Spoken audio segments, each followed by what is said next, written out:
Mike, the NFL, 7 new openings, football, the closest one to home being the Philadelphia Eagles. Right. About 2 years too late here. I think Andy Reid's era should have ended a little bit sooner. I like the guy. I think he did a great job, but something happened towards the end of his career here. Everything he did sort of was the opposite of the minus touch. It was sort of the it was bad. So we got to talk briefly about all these moves, but the biggest name that's been circulating out there, and the biggest names you hear is Bill O'Brien from Penn State that is going to be on the short list for a lot of these teams. So do you think it's possible that after 1 year he's leaving Penn State already, and is he going to Philadelphia? I do think it's possible. I wouldn't bet on it. I think it's more likely that he's staying than not, but that's just, I mean, I'm not really basing that on anything except just instinct. He seems to me like a decent person, and this would be in some ways sort of an indecent act to leave after 1 year. People are going to say you're being naive. Wake up! It's a business. Blah blah blah. No. And we were just talking about this. They just signed a junior college quarterback who is about to enroll in school in a couple of weeks here, and Right. I mean, not just Right. particularly them, but any of the kids who are enrolling early. I mean, the commitment that they've made to Penn State under these circumstances, and then the coach is gonna bail. I mean, it's I think Bill O'Brien is going to the NFL. Eventually.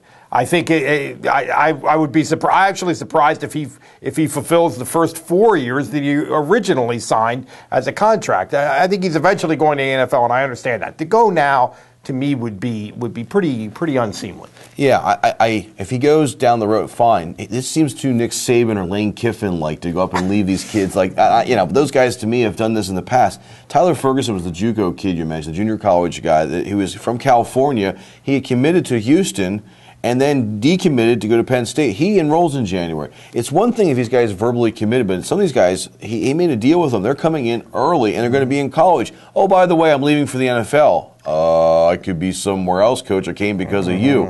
I don't know if this is some posturing. He has a big buyout. I'll let you talk about that in a second.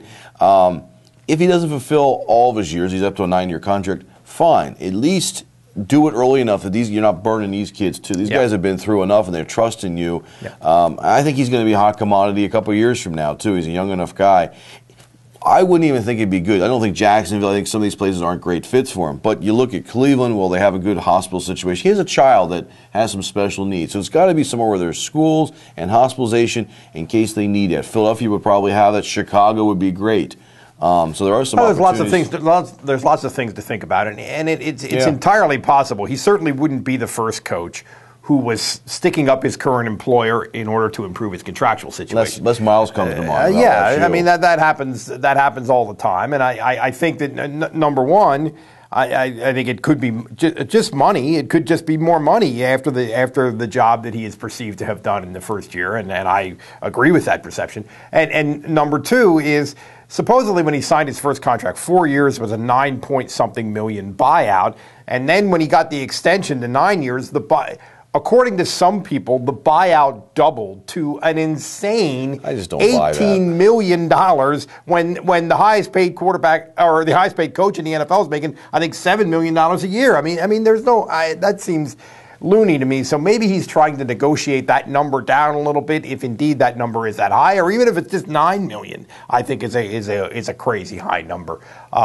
So there's lots of things like that.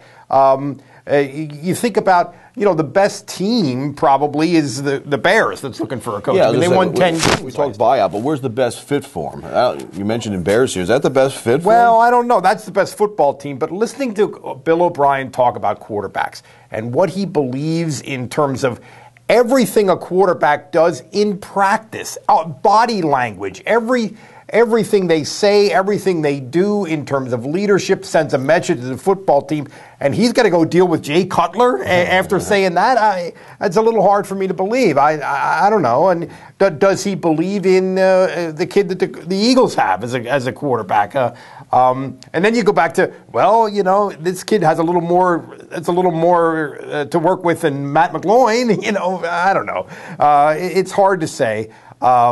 It wouldn't stun me because nothing stuns me, but it would be. I think it would be pretty unseemly for Bill O'Brien to make that move right now, all things considered.